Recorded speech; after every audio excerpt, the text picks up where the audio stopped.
মরণ থেকে তো পালাবার কোনো উপায় নাই। দুনিয়াতে এসেছি খালি, যাব খালি। তিনটা পাতলা কাপনের প্যাকেট বানায় কবরে যখন নেওয়া হবে, এরে যুবক ডানে বামে দেখবি মা কান্না করে, বাবা কান্না করে, আমার সন্তান নাই। ভাইয়েরা কান্না করবে, আমার ভাই নাই। বোনেরা কান্না করবে, আমার বোন নাই। বাবা কান্না করে করে যাবে ইমাম সাহেব, সন্তানের জানাজা না পড়ায় কোথাও যাবেন। কেউ যাবে বাঁশ বাগানে বাঁশ কাটার জন্য, কেউ যাবে তোমার আমার জন্য কবর খনন করতে, আবার কেউ বাড়ির পাশে গরম পানি করবে চিরবিদায়ের গোসল দিতে।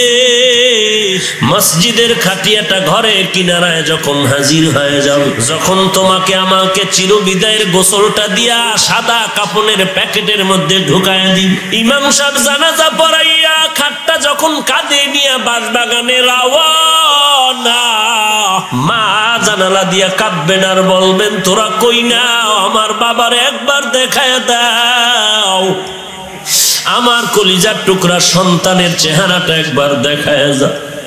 কারণ আমি এই সন্তানটারে নিয়ে কষ্ট কম করি নাই। এই সন্তানের পেটে ধারণ করেছি, কত রাত ঘুমাইতে পারি নাই। এই সন্তান দুনিয়াতে আসার সময় আমি বেহুশ। আমি আমার স্বামীর থেকে চিরবিদায় নিয়েছিলাম, মনে হয় আমি বাঁচব না। সেই কষ্টের সন্তান আমার দুনিয়াতে আসার পর আমারে ঘুমাইতে দেয় না। শীতের রাতে প্রস্রাব করে দিয়েছে। আমি মা এই সন্তান নিয়ে কত কষ্ট করেছি। না খেয়ে সন্তানের খাওয়াইলাম, এত কষ্ট করে বড় বানাইলাম। এত কষ্টের পর এই সন্তান যখন জিহ্বা নাড়ায় মোহাব্বত করে আম্মা কয়েকটা ডাক দিত, কলিজা আমার ঠান্ডা হয়ে যেত। এখন আমার এই সন্তান নাই, কি আমাকে মা বলে ডাকবে? তোরা আমার থেকে করে জুদা করিস না। মহিলারা মায়ের হাত দুইটা দুই দিক থেকে টেনে ধরে রাখবে আর দরজা আটকায় দিবে, যতই কান্না করো আর ছেড়ে দেওয়া হবে না। তোমার আপন বিছানার থেকে সবাই আলোক করিয়া কবরে যখন নিয়ে যাবে, বিদায়। এখন তোমার ডানে বামে উপরে নিচে মাটি আর কিছুই নাই। দুইজন ফেরেশতা তোমার কবরে আসবে, আমারও কবরে এমন আসবে। তিনটা প্রশ্ন করবে। এক নম্বরে রবের পরিচয় দাও, দুই নম্বরে ধর্মের পরিচয় দাও, তিন নম্বরে রহমাতুল লিল আলামিনের পরিচয় দাও। দুনিয়াতে যদি রবের গোলামি করিয়া মরতে পারো, দুনিয়াতে যদি বান্দা তুমি আল্লাহর গোলামি করো, ওই বান্দা কবরে গিয়া বলবে আমার রবকে জানো, রব্বি আল্লাহ, আমার রব হলেন ওই আল্লাহ। মায়ের গর্ভে যে খানা দিতে পারে না, ওই জায়গায় যিনি আমারে খাওয়ায় লালন পালন করেছেন তিনি আমার রব। দুনিয়াতে আসার পরে আমি ভাত খেতে পারতাম না, ফল খেতে পারতাম না। মায়ের বুকে এমন সুন্দর পিওর দুধের ব্যবস্থা যিনি করেছেন তিনি আমার রব। আমার দাঁত ছিল না, যিনি দাঁত দিছেন তিনি আমার রব। আমি কথা বলতে পারতাম না, কান্না ছাড়া কোনো আওয়াজ আমার ছিল না, কথা বলার শক্তি যিনি দিয়েছেন তিনি আমার রব। হাঁটতে জানতাম না, যিনি আমাকে হাঁটার শক্তি দিয়েছেন তিনি আমার রব। ওই রব আমার আল্লাহর কেউ না। যারা ইসলামের মালা গলায় পড়েছে তারা বলবে দ্বীনিয়াল ইসলাম, আমার ধর্ম ইসলাম, আর কোনো ধর্ম নাই। তৃতীয় প্রশ্ন মুহাম্মদ নবীর দেখায় বলবে চিনো? যেই নবীর উম্মতেরা দুনিয়াতে নবীর সুন্নতের মালাটা গলায় লাগাইয়া চলতো, ওরে বাবার বিরুদ্ধে কথা বললে সহ্য করতে যেমন পারতো না, ওই নবীর আশেক শুধু নবীর সুন্নতের মালা গলায় লাগায় নাই, নবীর বিরুদ্ধে কোনো বেঈমান যদি কথা বলতো, বান্দা পাগড়ি মাথায় নিয়া জীবনটাকে বাজি রাইখা ময়দানে বেঈমানের ফাঁসির আন্দোলনে চলে যাইতো। নবীজির আদর্শের মধ্যে কাউকে আঘাত করার কোনো সুযোগ নাই। নবীজির আদর্শের মধ্যে কারো হক নষ্ট করার কোনো সুযোগ নাই।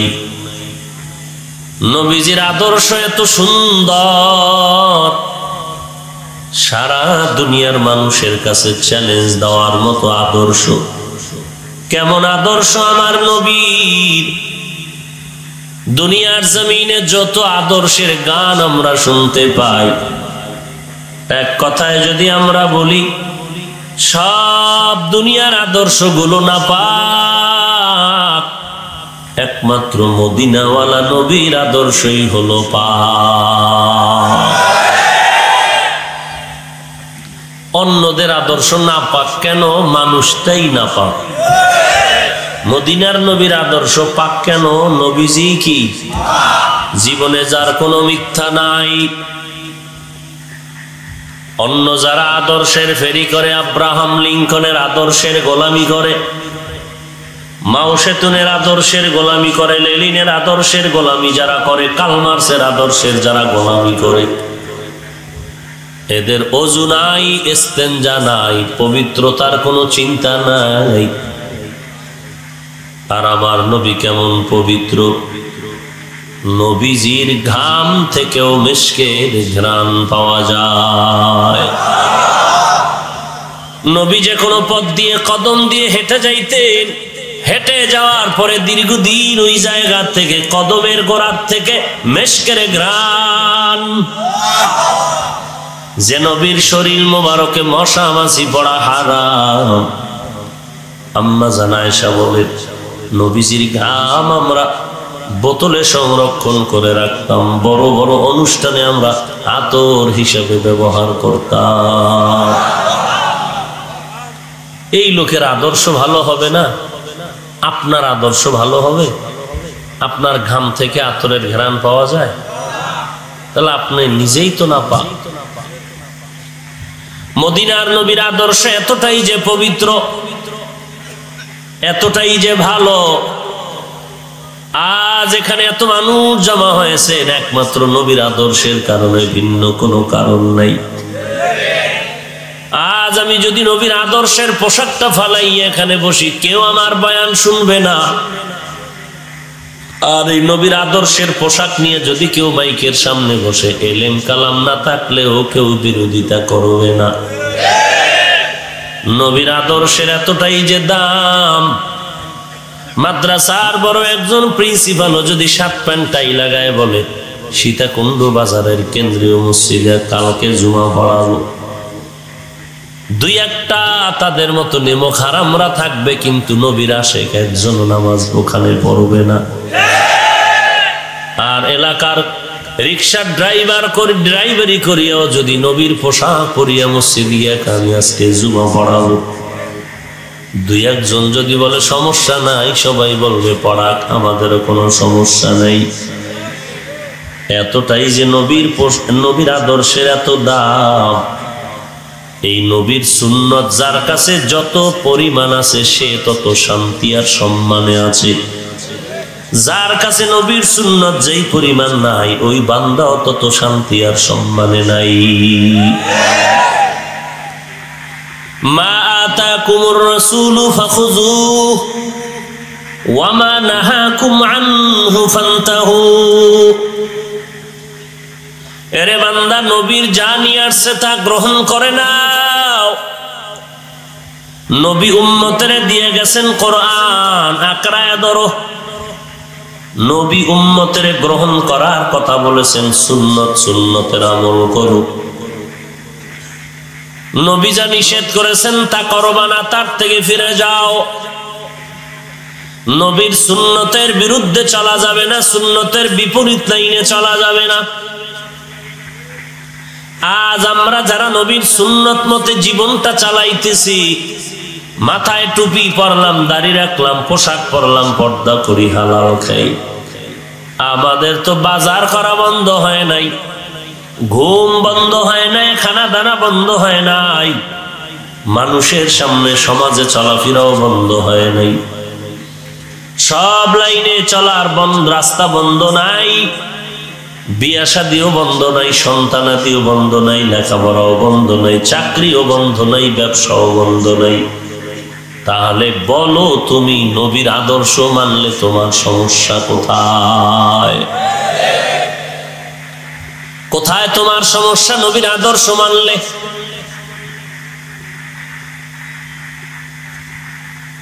বরং তোমার সমস্যা নবীর আদর্শ না মানলে। নবীর আদর্শ বাদ দিয়া যারা চলে, দুনিয়ার কেউ তাদের ভালো জানে না। যারা আজকে পাগলের পাগলামিতে পড়িয়া মদিনার লাইন সারা চুলটা কেটে ইন্দুর আর বান্দর হয়েছে, এদেরকে না মা ভালো জানে, বাবায় ভালো জানে, ভাইয়েরা ভালো জানে, বোনেরা ভালো জানে। সেদিন গতকাল সম্ভবত এক বাবায় কয়, হুজুর ছেলেটারে দোয়া করেন আর ওয়াদা করান চুল এইরকম রাখবেন।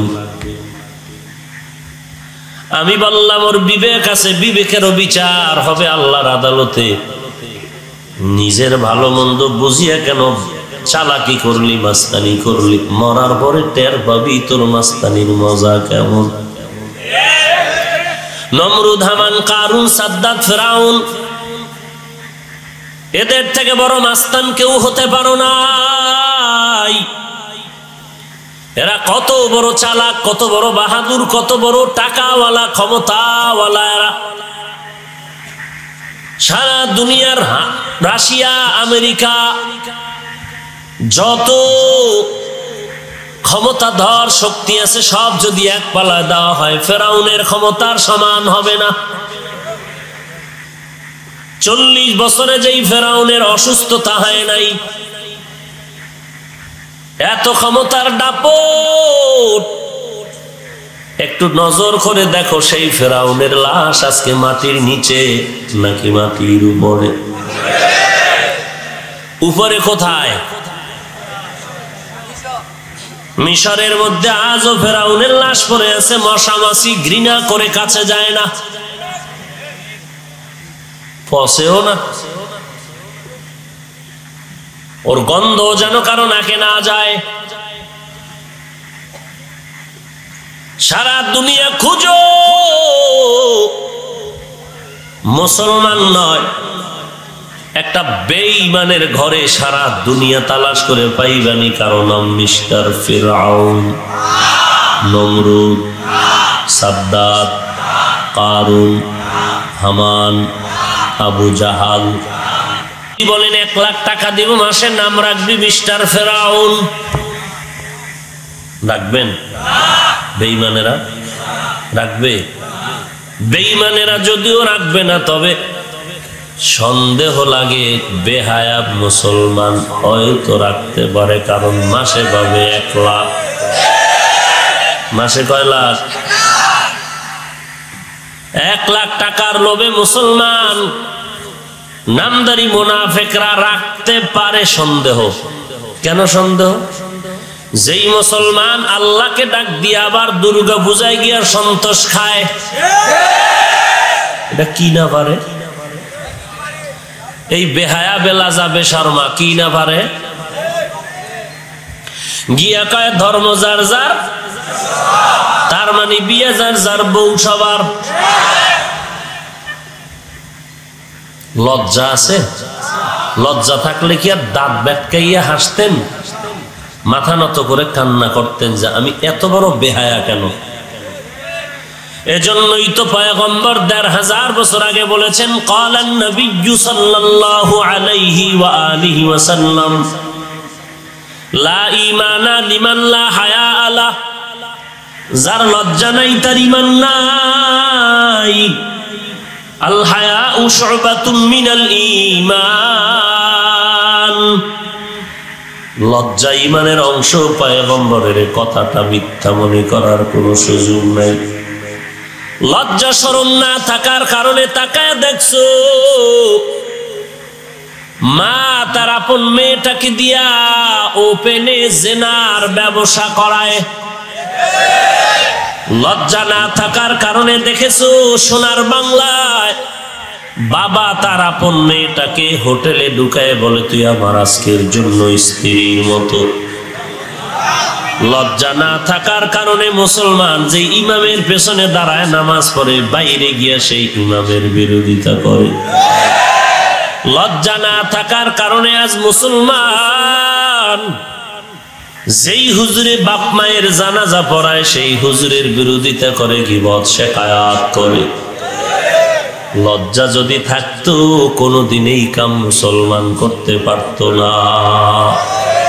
লজ্জা না থাকার কারণে টেলিভিশনের পর্দায় মা মেয়ে বাবা ছেলে সব একত্রিত হইয়া অর্ধুলঙ্গ নাচ গানার নাটক দেখে।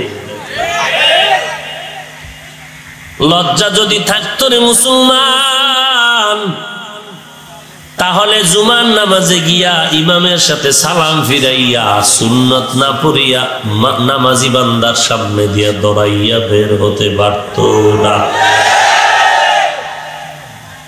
পারত? এরে নবীর আশিক, তুই ফেরাউনের নাম দুনিয়াতে কেউ রাখতে চায় না। আজ একটা মানুষ জমিনে নাই যেই মানুষটা ফেরাউনের নাম স্মরণ করে। আল্লাহ যদি কোরআন শরীফের মধ্যে বেঈমানদের নাম না লিখতেন, দুনিয়াওয়ালারা জানতো না যে ফেরাউন নামের একটা হনুমান জগতে ছিল। কোরআনে নাম থাকার কারণে জানলই বেঈমান। এরে নবীর আশিক, এদেরকে দেখে দেখে একটু শিক্ষা নাও। ফেরাউনের টাকারও অভাব ছিল না, ক্ষমতার অভাব ছিল না। কি পরিমাণ টাকা পয়সা ক্ষমতা ছিল, এদের ইতিহাস যদি আপনারা দেখেন, লম্বা আলোচনা। আল্লাহ কোরআনেও বিবরণ দিয়েছেন কি পরিমাণ ক্ষমতাধর ছিল ফেরাউন। আজকে তার লাশটা মাটিতেও গ্রহণ করে নাই, তাদের নাম পর্যন্ত কেউ রাখতে চায় না। কি পরিমাণ ঘৃণা! ওই লাইনেও যদি যুবক তুমি চলো, দেখো তুমি তার পরিণাম ফলটাই তোমার হয়ে যাবে, সন্দেহ নাই। বিপরীতে তাকায় দেখো, আম্বিয়া কেরামদের নাম নেওয়ার মতো মানুষ এই জমিনে আছে না নাই? সাহাবায়ে কেরামদের নাম নেয়ার মানুষ আছে না নাই? আউলিয়া কেরামদের নাম নেওয়ার মানুষ এই জমিনে আছে না নাই? মাদ্রাসার নাম, আম্বিয়া কেরামের নামে নাম, মসজিদের নাম, নবীদের নামে নাম, সন্তানের নাম সাহাবীর নামে নাম, সন্তানের নাম আউলিয়া কেরামের নামে নাম, খাজা মঈনুদ্দিনের নামে সন্তানের নাম, বড় পীরের নামে সন্তানের নাম, শাহজালালের নামে সন্তানের নাম, শাহপরান, শাহ আমানত, শাহ মাখদুমের নামে সন্তানের নাম। মানুষ স্মরণ করে ওয়াজ করুনি রহমাতুল্লাহ আলাইহির নামে দোয়ার মাহফিল, বড় পীরের নামে দোয়ার মাহফিল, হাটাজারির হুজুরের নামে দোয়ার মাহফিল, বড় বড় আল্লাহওয়ালাদের নামে দোয়ার মাহফিল। এরে বান্দা, এত স্মরণ কেন মানুষ করে? ভারতের মধ্যে যদি এখনো যাও, প্রত্যেকটা হিন্দুর কলিজার মধ্যে মঈনুদ্দিনের মোহাব্বত আছে, নাম আছে। কেন? বাবা মঈনুদ্দিন কোটি টাকার মালিক ছিল, দিল্লির বড় রাজা ছিল না? না, তারা টাকাওয়ালা ছিল না। কোমরে গামছা বাঁধিয়া কালেমার খেদমত করেছে। 3 বেলাও খানা পান নাই, রাতের বেলা ঘুমাতে পারেন নাই। ভাঙা চূড়া ঘরের মধ্যে কোণে বসে আল্লাহর কাছে কান্নাকাটি করেছে। বড় কোনো বিল্ডিংও তাদের ছিল না, এত কষ্ট করে করে জিন্দেগি চালিয়েছে। আর সারা দুনিয়াতে তাদের এত সুনাম কেন? টাকার আর ক্ষমতার কারণে নয়, একমাত্র নবীর আদর্শের কারণেই। হামসিরাতে মুস্তফা দর তামামি হালে ও কুন ইত্তেবা ইত্তেবায়ে সুন্নতে খায়রুল বাশার গিরে লাজিম তাবয়াবি আইফিসার। যুবক, আজকে বাড়িতে গিয়া বালিশে মাথা লাগাইয়া বাতি নিবাইয়া যখন ঘুম যাও, আমি তোমার পায়ে হাত রেখে বিনয়ের সাথে বলতে চাই, 1 মিনিট একটু চিন্তা করবা একা একা। তুমি কি ফেরাউন, নমরুদ, হামান, সাদ্দাত, কারুনের লাইনে আছো, নাকি তুমি আম্বিয়া কেরাম, সাহাবায়ে কেরাম, আউলিয়ায়ে কেরাম গণের লাইনে আছো? যদি তোমার দিলের ফতোয়া আসে হ্যাঁ তুমি ফেরাউন, নমরুদ, হামানের লাইনে চলো, তাহলে তোমার পরিণাম ফল তাদের মতো হবে, এটাই তোমার ফাইনাল রেজাল্ট। আর যদি তুমি দেখো না তুমি খাজা মঈনুদ্দিনের লাইনে আছো, আল্লাহওয়ালাদের লাইনে চলো, ইনশাআল্লাহ আশা করা যায় তুমি না থাকলেও জমিনের মানুষ তোমার মোহাব্বত করে দোয়া করবে। এলাকার মুরব্বীরা বলবে, আহ একটা ছেলে ছিল রে, স্কুল কলেজের বহু ছাত্র দেখছি, তবে ওর মতো ভদ্র কাউরে দেখি নাই। দেখলেই সালাম দিত, দেখলেই জুতাটারে আগায় দিত, মুখে মুখে কথা বলতো না, মাথা নিচে রাইখা কথা বলতো, আমগো সামনে বেদবি করে নাই, বাজে ভোলাপানের সাথে আড্ডা দেয় নাই, এটাই বড় দোয়া। আবার মুরব্বীরা কয় অমুকে নাকি, বলে বাদ দে, বড় বেয়াদব, মুরব্বীরে সম্মান দিয়া কথা বলে না, এটাই বড় দোয়া। দোয়াও বুঝে না বাঙালি, বড় দোয়াও বুঝে না, মনে করে আমি যেরকম চলি এটাই আসল। কার বড় দোয়ায় কি হবে, কার বড় দোয়ায় কি হবে এটাও তুই জানো না, কে বড় দোয়া দিবে আর লাগবে তাও জানো না, দেখবি এক সময় জিন্দেগি শেষ। এক সময় দেখবি জিন্দেগি শেষ। বলে কেমন? বলে ভর্তি হইতেছো কিন্তু ভর্তি টিকে না, টিকছে লেখাপড়া হয় না, লেখাপড়া হচ্ছে কিন্তু পরীক্ষার ফলাফল তোর কপালে ভালো না, ফলাফল মোটামুটি আসছে কিন্তু চাকরি হয় না, টাকা দিতেছো চাকরি হলেও কিন্তু বেতন আসে না, বেতন আসলে কি হবে তুই খাইতে পারবি না, অকাল মরণ অকাল, তোর টাকা খাইবে অন্যরা, ঘরের মধ্যে শান্তি নাই, তুই যে আলেমরে গালি দিছো, তুই যে কোরআনওয়ালারে জ্বালাইছো, তোর কপালে এমন একটা বউ ঘরে আসবে সে তোর মরণ পর্যন্ত জ্বালাইবে। তখন তুই দোষ দিবি কোন হুজুরে? আল্লাহ কয় তুই মারছো দিকে, আমি মারবো অন্যদিকে। ওয়া মাকারু ওয়া মাকারাল্লাহ ওয়াল্লাহু খায়রুল মাকিরিন।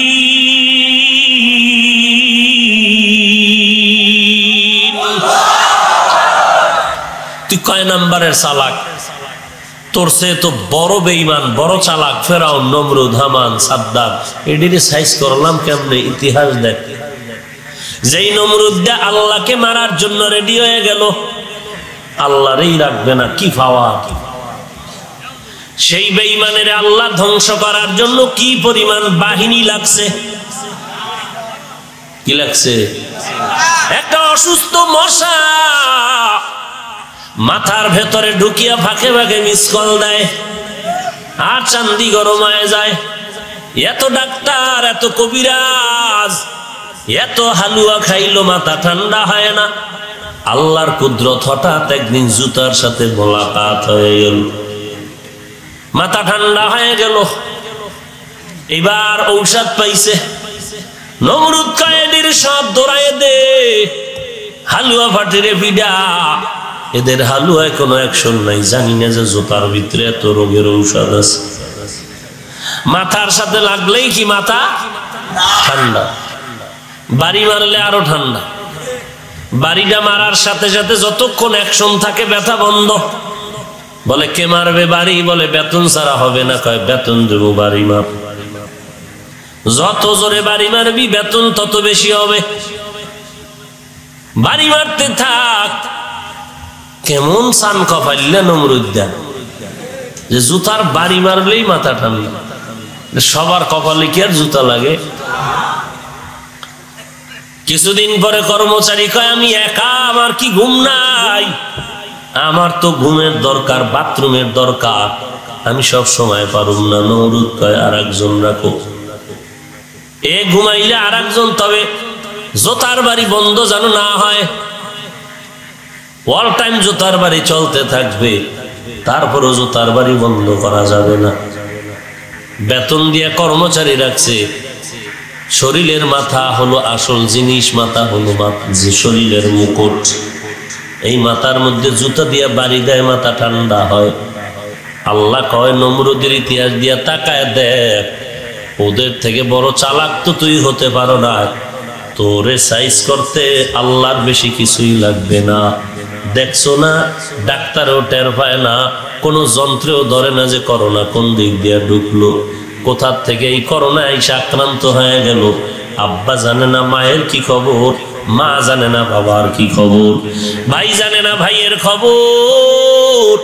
একসাথেই চলতেছে, কিন্তু বোঝা যায় না কে অসুস্থ কে সুস্থ।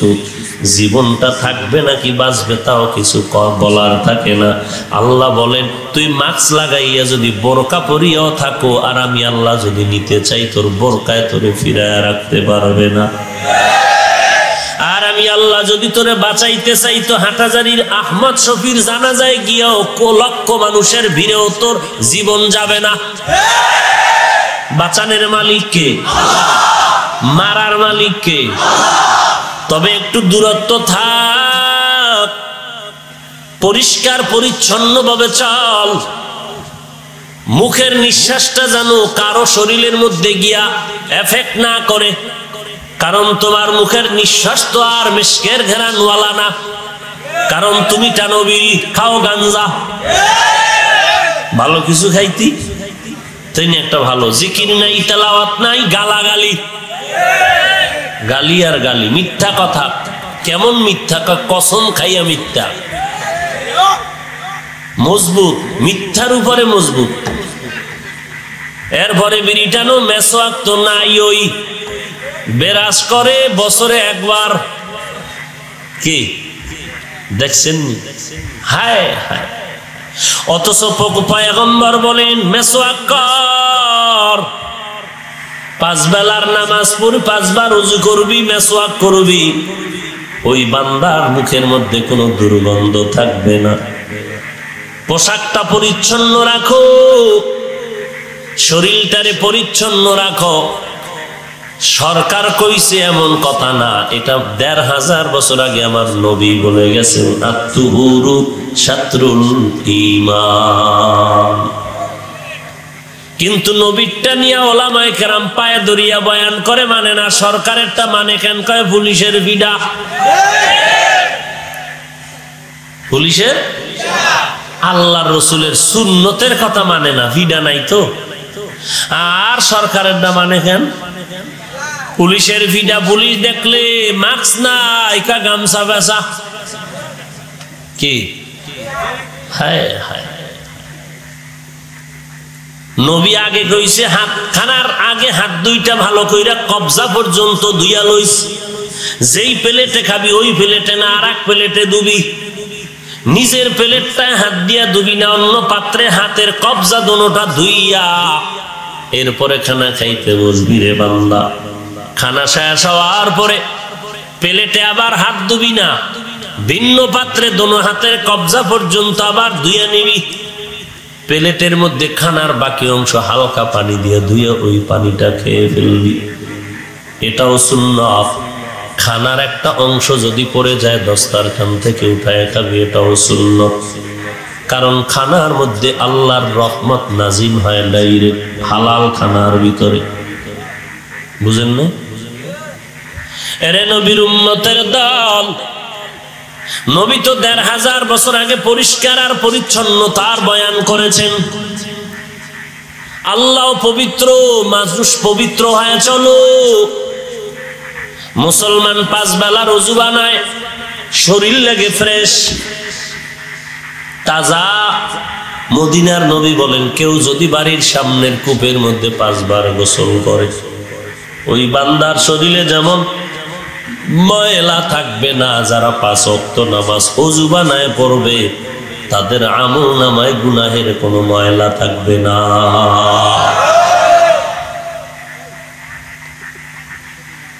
এরে নবীর উম্মতের দল,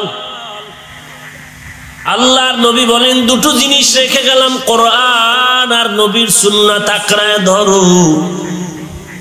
আজ আমাদের কাছে নবীর সুন্নত নাই, যদি থাকতো তো বেঈমানেরা আমাগো সামনে কথা বলতে পারতো না।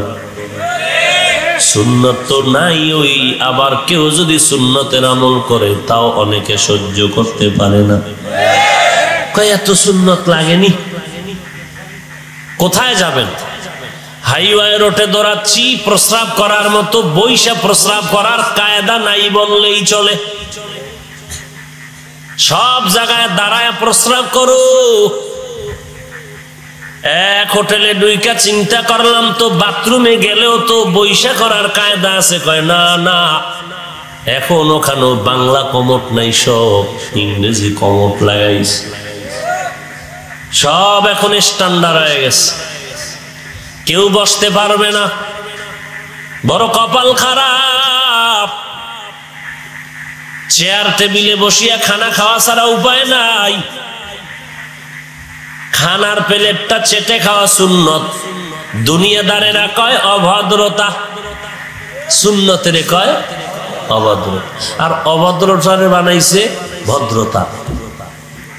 মেসওয়াক যদি করি কয় অভদ্র, বেরাস করলে কয় ভদ্র। লঙ্গি পাজামা যদি গিরার উপরে উঠাইয়া পরি কয় অভদ্র। রাস্তার ময়লা কাঁচায় নিলে কয় ভদ্রতা। কোথায় গেল নবীর সুন্নাত? নবীজির এই সুন্নাত যে রেখে গেলেন, এগুলো আমল করবে হিন্দু ভাইয়েরা, বৌদ্ধ খ্রিস্টান ইহুদিরা। বলো কারা পালন করবে? মুসলমান। কোন দিন? প্রতিদিন। কোন দেশের মুসলমান? Indian, Lebanon, London, American. কোন দেশে? ও বাংলাদেশের, সারা বিশ্বের। শুধু সীতাকুণ্ড মুসলমান ব্যতীত কি না? আপনাদেরও আপনাদেরও লাগবে তো। চুলগুলো কেন বেঈমানের সাইজে? দাড়ি কেন রসুলের তরিকায় নাই? পোশাক কেন রসুলের তরিকায় নাই? কি না মজা লইতেছেন? মজা? হ্যাঁ, ইসলামটা পাইছেন কি কি মনে করতেছেন? মন চাইলে মানলাম, না মন চাইলে না। এত হালকা মনে করলেন ইসলামটাকে, হাসির পাত্র মনে করলেন। মন চাইলে মানলাম, না মন চাইলে নাই। ও ভাই দস্তারখানদার দূর, হুজুর প্রতিদিন লাগেনি।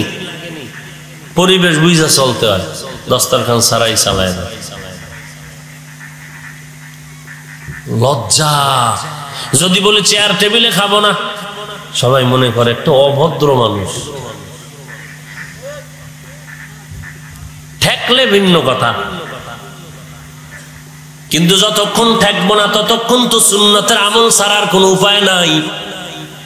নবীজির যুগে চেয়ার টেবিল থাকার পরেও নবী কখনো চেয়ার টেবিলে খানা খাননি।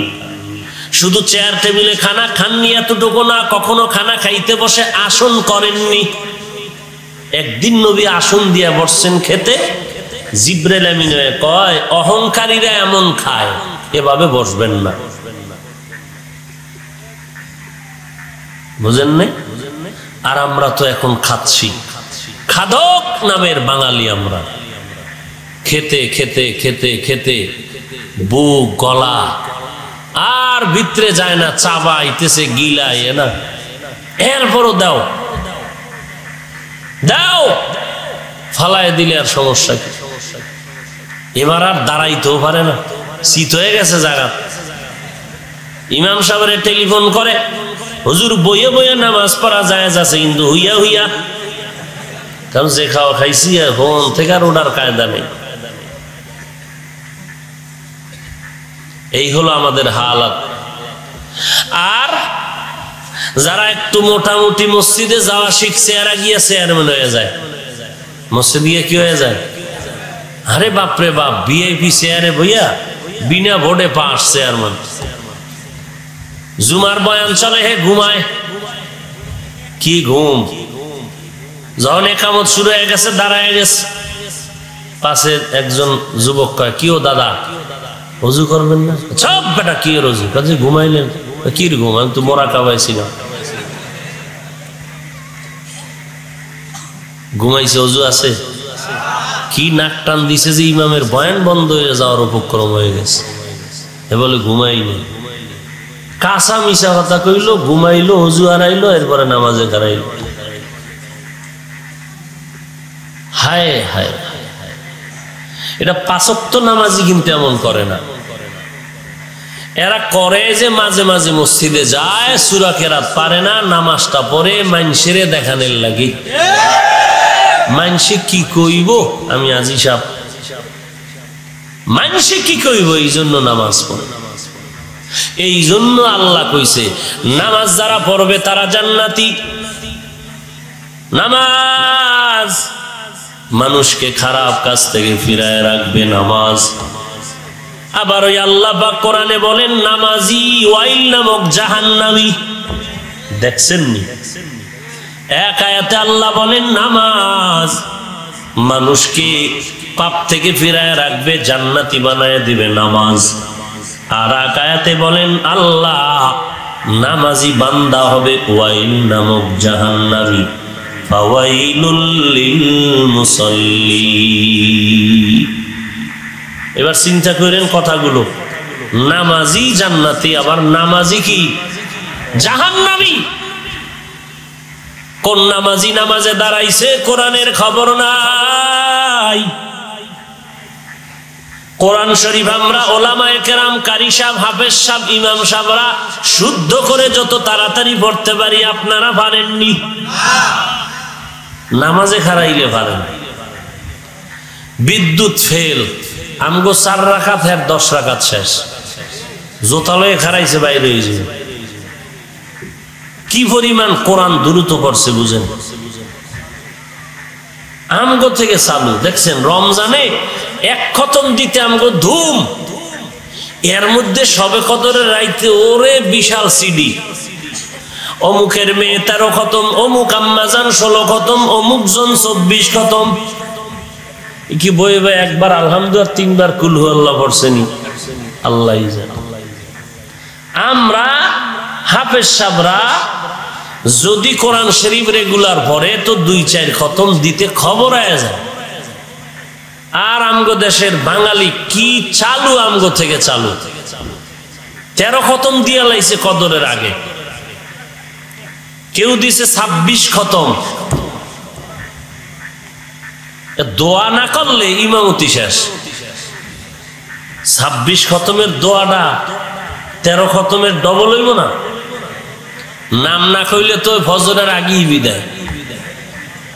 আর ইমাম সাহেবের নাম কইতে যায় যদি আর একজনেরটাও লগে মিলায় কয়, তা আর এক বিপদ। কারণ হের বাপের ডার ভাগে দোয়া কম হয়ে গেছে, আর একজন বাপ ঢুকলো কেন? কত চালাকি আর কত মূর্খতা, এর কোনো সীমানা নেই। হায় হায়, মা আতাকুমুর রাসূলু ফাখুযূহু ওয়া মা নাহাকুম আনহু ফান্তাহু। পয়গম্বর জানিয়ে আসছেন গ্রহণ করে নাও, নবী যা থেকে নিষেধ করেছেন ফিরে যাও। 1 নম্বরে কোরআনের আঁকড়ে ধরো, 2 নম্বরে নবীর সুন্নতের মালাটা গলায় পড়ো। এর যুবক, তোমার আমার মতো যুবক, দাড়িওয়ালা টুপিওয়ালা নামাজির অভাব নাই। তাকায় দেখো, স্কুল কলেজের ছাত্র নামাজি, ব্যবসা করে নামাজ ছাড়ে না, সরকারি চাকরি করে নামাজ ছাড়ে না, কৃষক কৃষি কাজ করে নামাজ বাদ দেয় না, রিক্সা ড্রাইভার রিক্সা চালায় নামাজ বাদ দেয় না।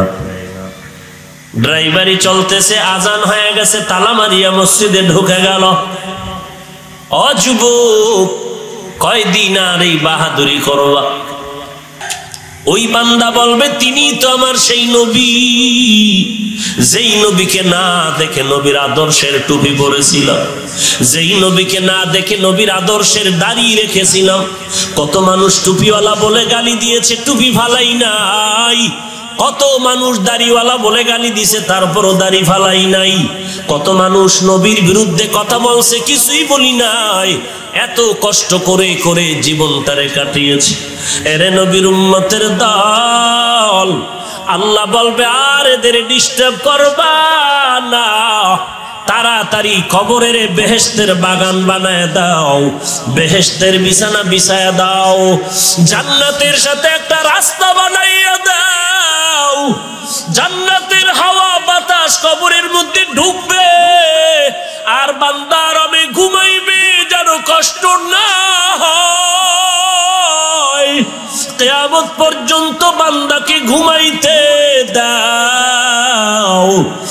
ইসরাফিলের সিংহার ফুৎকারের আগে কেউ যেন তার ঘুমে ডিস্টার্ব না করে।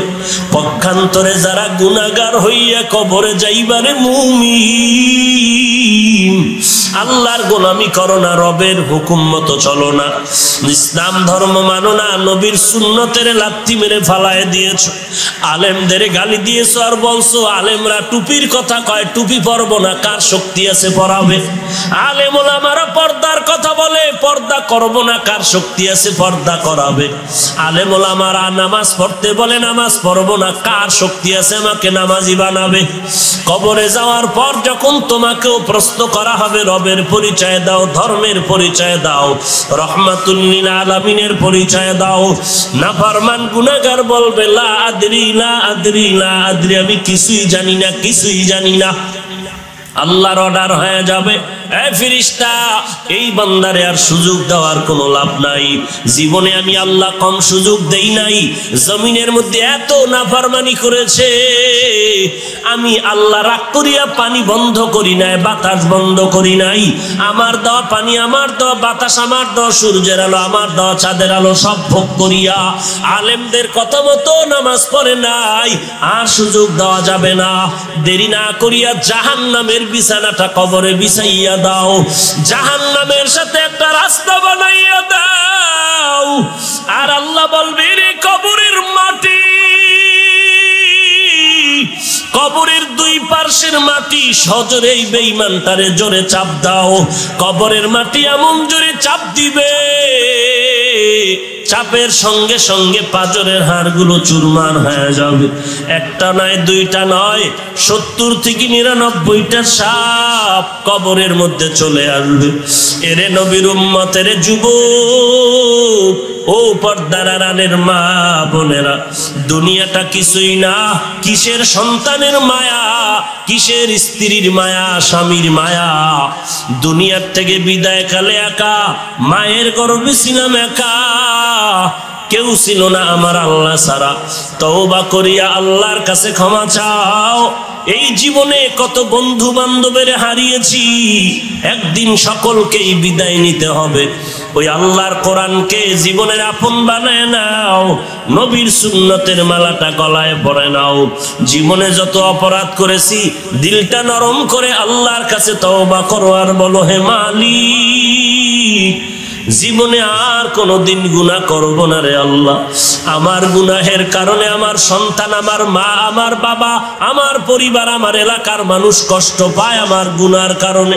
ও আল্লাহ, তুমি আমাকে মাফ করে দাও। আজকে থেকে আর নামাজ বাদ দিব না, 5 বেলার নামাজ ছাড়ব না, মা বাবাকে কষ্ট দিয়া বরদোয়া নিব না, আর কোনোদিন আলেম ওলামাদের বিরোধিতা করে গুনাহগার হব না রে আল্লাহ। দেশ ও জাতির বিরুদ্ধে ষড়যন্ত্র করব না। আজকে থেকে কোরআন শেখার চেষ্টা করব, নামাজ পড়ব, নবীর সুন্নাত অনুযায়ী চলব। আল্লাহর কাছে বিনয়ের সাথে তওবা করে নাও। আল্লাহ, তুমি আমাদেরকে মাফ করে দাও। তওবাওয়ালা জিন্দেগি দান করো, তওবার উপরে মজবুত হয়ে চলার তৌফিক দান করো, শয়তানের ধোঁকা থেকে হেফাজত করো। আয় আল্লাহ, গুনাহমুক্ত জিন্দেগি দান করো, সুন্নতের আমল করার তৌফিক দান করো। আমিন। আলহামদুলিল্লাহি রাব্বিল আলামিন।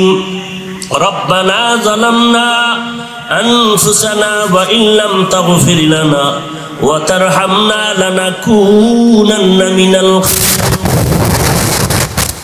يا أرحم الراحمين يا أرحم الراحمين يا أرحم الراحمين رب ارحمهما كما ربياني صغيرا اللهم إنا نعوذ بك من البرص والجنون والجذام ومن سيء الأسقام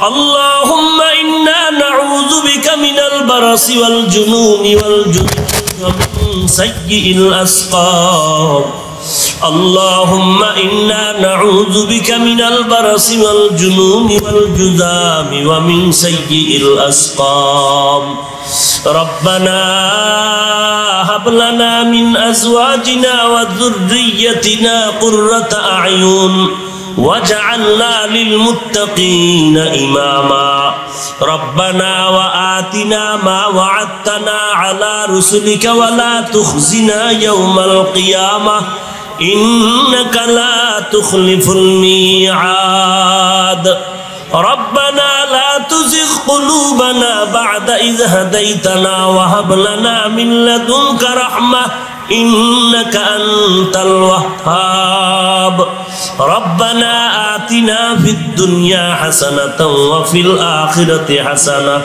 وقنا عذاب النار দয়ার মালিক এত কষ্টর ভেতরও আপনার বান্দারা আপনাকে ভুলিয়া যায় না রে আল্লাহ আরামের বিছানা সারিয়া বৃষ্টি কাদা পানির মধ্যে বসারও জায়গা নাই দাঁড়ায়া দাঁড়ায়া কোরআন সুন্নাহর কথা শুনছেন রে আল্লাহ দেওয়ার মতো আমাদের হাতে কিছুই নাই আপনার কুদরতের কাছে তো কোনোটার অভাব নাই আয় আল্লাহ কাউকে খালি ফিরাইয়া দিয়েন না রে মালিক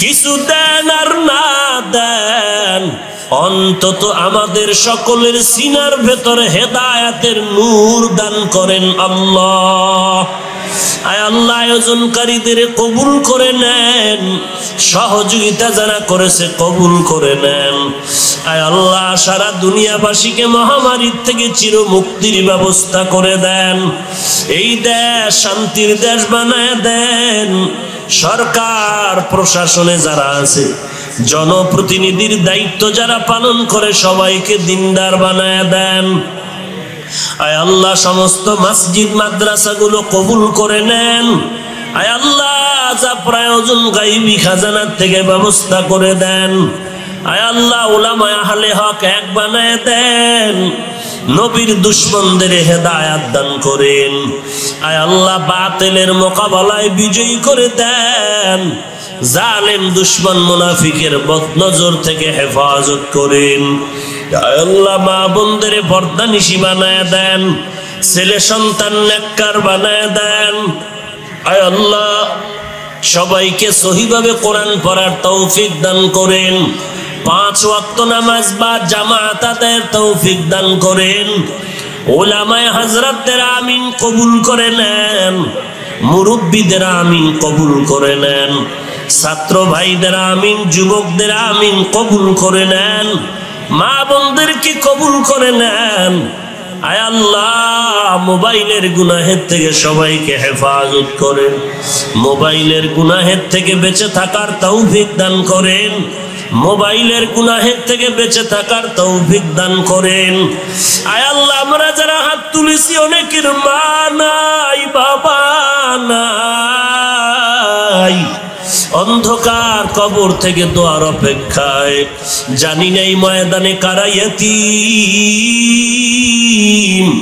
আয় আল্লাহ আমরা ধর্মীয় লাইনেও বড় অসহায় আমাদের মুরব্বীরা এক এক করে বিদায় নিয়ে চলে গেল আয় আল্লাহ আমরা যাদের ছায়ায় চলতাম, যাদের পরামর্শ নিয়ে দিলটাকে সান্ত্বনা দিত, আয় আল্লাহ আমরা ডানে বামে অসহায়ের মতো হয়ে গেছি। বেঈমানের চতুর্দিক থেকে আক্রমণ, আয় আল্লাহ আমাদের ঈমানি শক্তি বাড়ায় দেন। আয় আল্লাহ যারা দুনিয়াতে নাই তাদের কবর জান্নাতের বাগান বানায় দেন, যারা বেঁচে আছেন হায়াত বাড়ায় দেন, অসুস্থ যারা সুস্থ করে দেন, দীর্ঘ নেক হায়াত দান করেন, চলার পথে ইজ্জতের সাথে হেফাজত করেন আল্লাহ। আয় আল্লাহ বাতিলের মোকাবেলায় বিজয়ী করে দেন। আয় আল্লাহ গুনাহের কারণে দিলটা শক্ত, চোখে পানিও নাই, আয় আল্লাহ কান্নাওয়ালা চক্ষু দান করেন, কান্নাওয়ালা চক্ষু দান করেন, কান্নাওয়ালা চক্ষু দান করেন, জিকিরওয়ালা জিহ্বা দান করেন, আখিরাতের ফিকিরওয়ালা কলব দান করেন আল্লাহ।